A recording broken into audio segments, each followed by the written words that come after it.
Today's podcast is brought to you by Behind the Tech with Gavin Scott, available on all major podcast platforms. Paul, they were this close.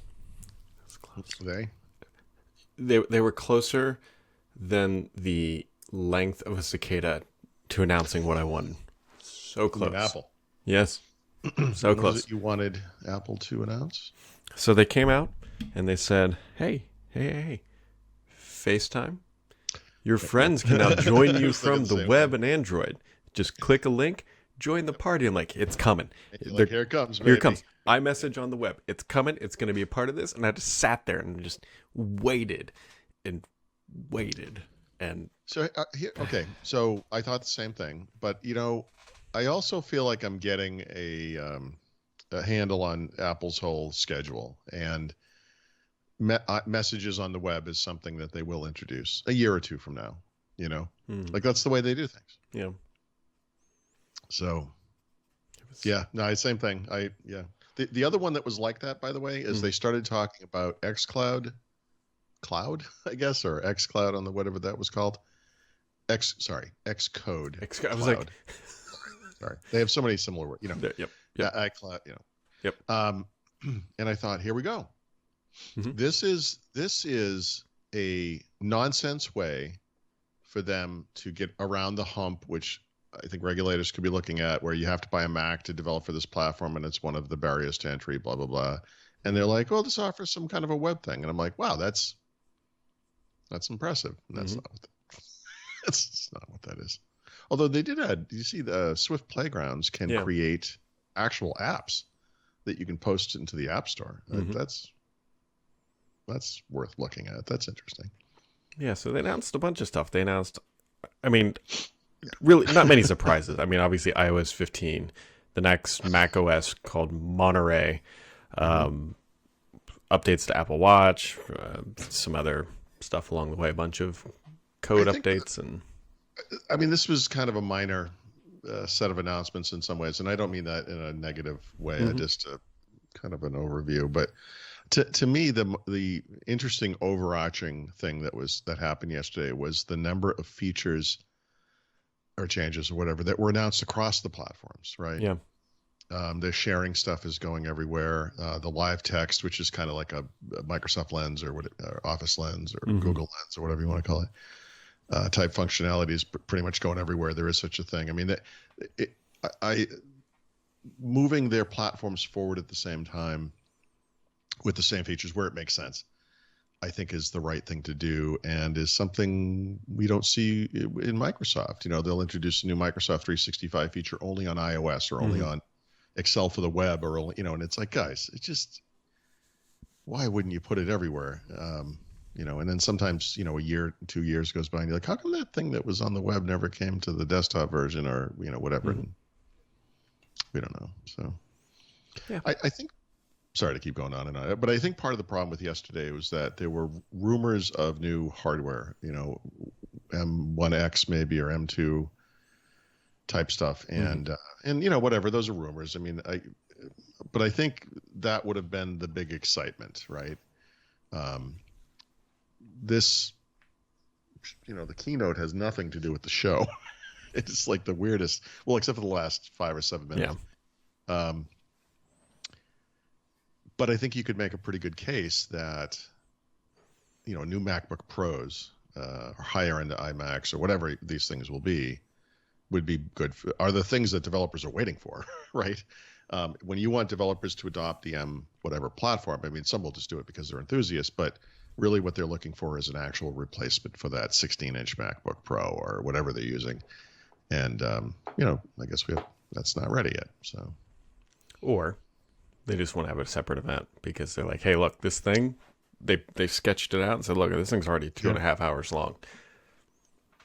Was it that long? It was long. Yeah, no, yeah. I don't remember.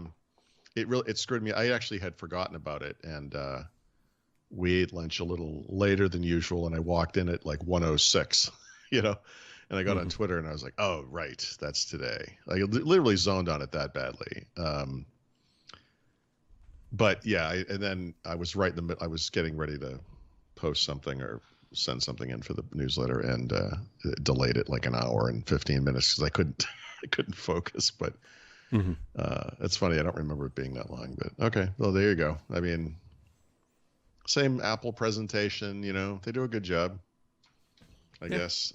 Craig Federighi, whatever his name is, he's starting to wear on me a little bit. The joke phone call, like, I'm just kidding. And it's like, God, Steve Jobs did that like 10 years ago, dude. What are you doing? Like, and really did it. Actually, you could hear the person on the other end of the phone. Anyway, am I boring you, Brad? You're looking at the time. A little bit, yeah. I'm trying to do a 2-factor auth, and it's not working. But you have an Apple Watch. Everything's supposed to be magic. The problem is I'm using Apple and Microsoft, which is always my downfall. Nope. Request timed out. Yeah. Actually, and by the way, that's the thing I'm deciding whether I should even write, which is, I don't know how other people are. I find myself easily swayed by the next big thing. Oh, easily. Right? Oh, yes, easily. Very easily. So Google will have an event, and I'm like, I'm going all in, baby. Yep. This is all I want. This is fantastic. And then Apple has an event. You're like, oh my God, I have to change everything. And it's like, I deliberately wait to write anything, and maybe won't, because that's dumb, But I will say, I mean, and people have been pointing this out lately in the comments, as more and more people kind of head in this direction. Apple has always had a very cohesive cross-platform strategy. We can disagree with, how they do things that not bringing touch to the Mac, et cetera, et cetera. Yeah. But, Jerry Purnell, this is probably dates back 20 years or more, had once observed, and it's so true today as well, that Apple either, and at the time he meant only the Mac, right? When he said this Mac was their only thing, it either does it and it does it really well, or they just ignore it, And that is what Apple is kind of all about. And you see a couple of announcements here that kind of close the gap. Like the notification stuff is very close to what's already available in Android. And there are some other Android bits in there where they, live text or whatever, same thing. I mean, this is stuff that's been available elsewhere for years. But as they kind of close the circle on things and they get it all right, iOS 14 was like this. The widgets, and you can hide apps from the home screen finally, and you're like, oh my God, like it's like they're answering my complaints. Not for me, I mean for everyone, because these are complaints everyone has. But it's like the blockers that prevent me from even thinking about this platform or various platforms start to fall away, and you're like, oh my God, what if, But then you got to sit on it, Yeah. Sorry. The one thing they did announce, which is probably the most Apple of Apple things, I think. And it's not necessarily new technology, but you'll see where I'm going with this. It's the thing where you take your iPad and you just place it next to your Mac. Yes. And then the mouse just works. Like you just swipe, and you can now use your mouse on the Mac. You can drag and drop content. Yep. I mean, look, for me, this is actually this is a perfect example. This is perfect. And the reason it's perfect is that's amazing. Yeah. And it's hard to sit there and watch that and not be like, holy crap. Like, that is so cool. Yep. But then realistically, I also think I don't ever need that. Like, I would never use it. I would never use it. And that doesn't solve a problem for me at all, And that is, you said it perfectly. You said this is the most Apple announcement of all time or whatever. Exactly right. Apple created an ecosystem where they have different devices with different capabilities. They refuse to let an iPad be a proper laptop. They refuse to let a Mac be a proper touch-based device that runs mobile apps. So they created this situation in which they have two things that are completely different and should not both exist. And then they're like, well, look, now you can interop between them. And you're like, oh my God, it's amazing. But it only has to exist because you created this system that's so dumb. And it's peak Apple. It's wonderful, and it's terrible because you created the reason we need this in the first place.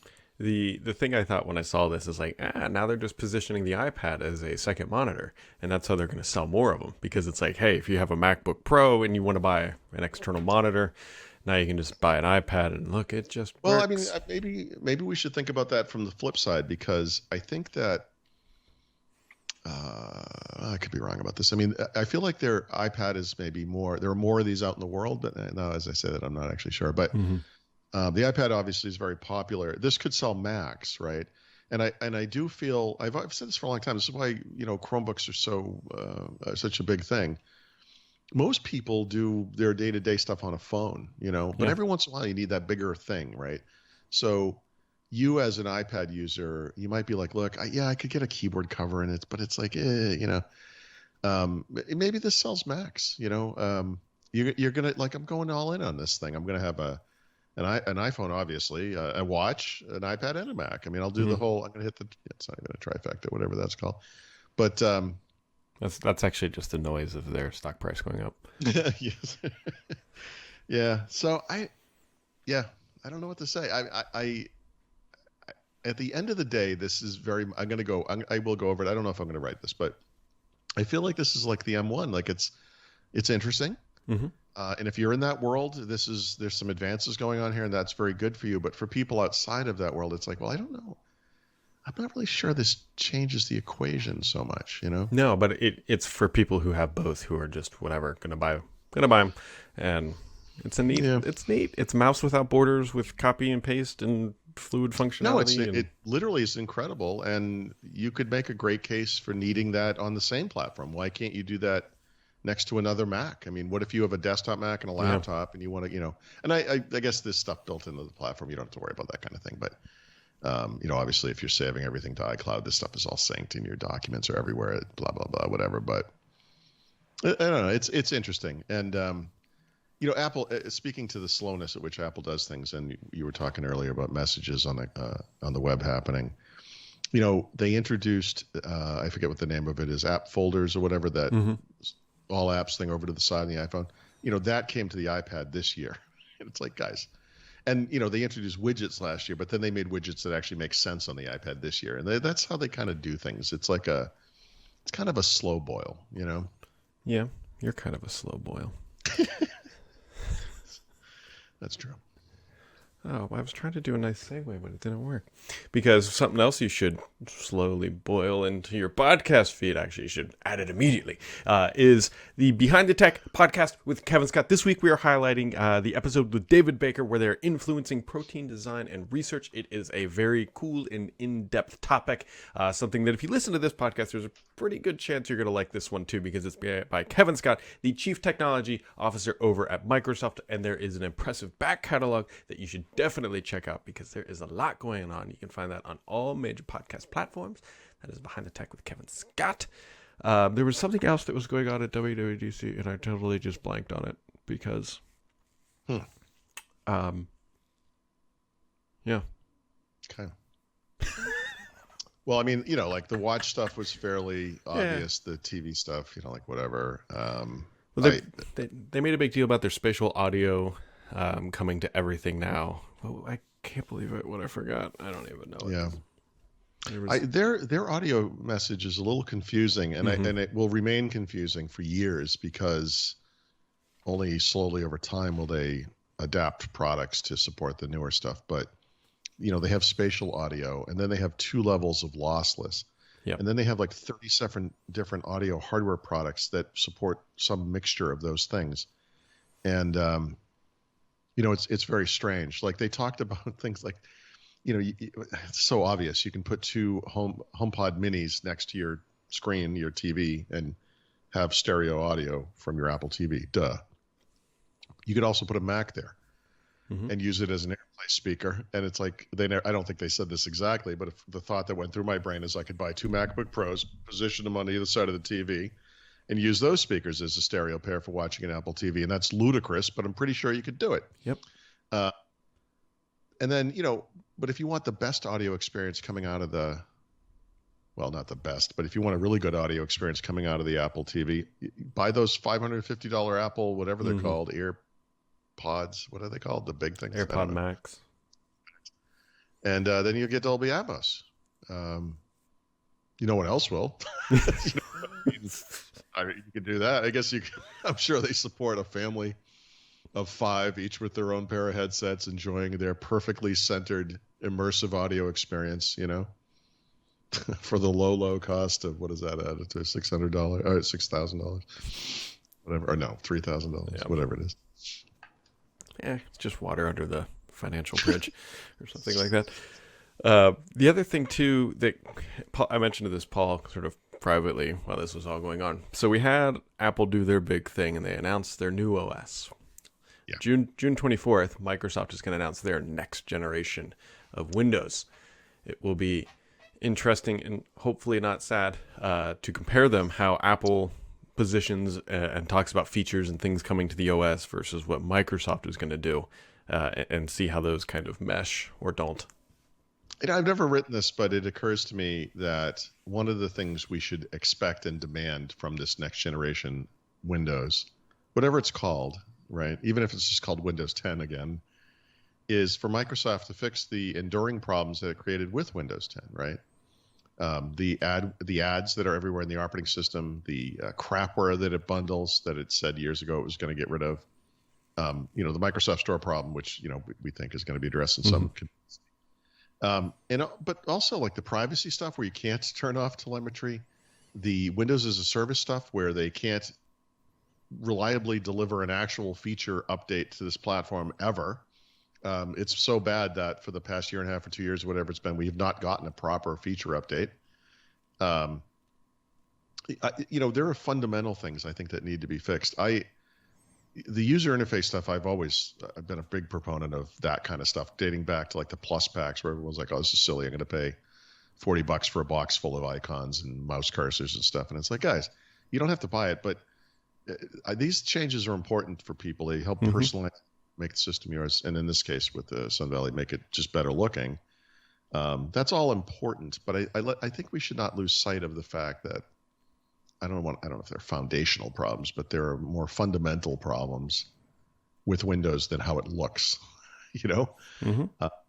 I hope they address that stuff. That's actually kind of a big deal. We can point to macOS Big Sur from last year as the target for what it should look like. And I know some people will disagree with that, but as far as it being a professional, attractive upgrade from the existing UI. But I think these other issues are a much bigger deal. I wonder if they will address that, I personally don't think they will. I think this is going to be much more of a top level update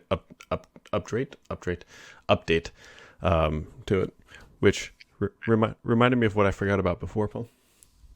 What's that? Safari. They made some big UI changes to Safari talk about top level updates with Monterey and on mobile. They're really collapsing it down. They're kind of just getting rid of window Chrome, sort of. And I'll be curious to see how, if that UI sticks around for any number of generations, or two, if the rest of the industry copies what they've created. Yeah, because you just reminded me, I saw a complaint. Well, not a complaint, but like the way people are about these kinds of things. Like they were saying that some of the integrations or some of the UI or whatever, some of the, I'm in the wrong browser. Were available in Chrome specifically already. And I was curious if that was the case, but now see, I don't have multiple tabs. So for example, the ability to swipe at the bottom of the screen between tabs, that's pretty cool. And yes, Chrome does do that. By the way, Edge does not do that. Why does Edge not do that? It should do that anyway. So that's interesting. But I thought the tab UI was very interesting. I got some complaints last week from when Mozilla did a very similar looking tab, and they were like, "Oh, it doesn't even look like tabs." It's like, well, why does it have to look like? Why does it look like something from the real world? I mean, anyway, I like that look. I like the integration of the address bar. With the way you can get to it. I liked how the UI hides as you start to scroll. I like the ability to switch between them like that. To me, in many ways, that was the most overtly positive thing that they announced. And the one thing, and again, I've had this has happened to me many times over the years where I'm like, man, you got rid of this thing on Windows. Like, you could get people to use this browser. Like, it's beautiful, It's too bad. It is too bad. It is too bad. It'll also be too bad if you don't check out Behind the Tech with Kevin Scott. We'll be back tomorrow with more stuff. Really well done, rehearsed.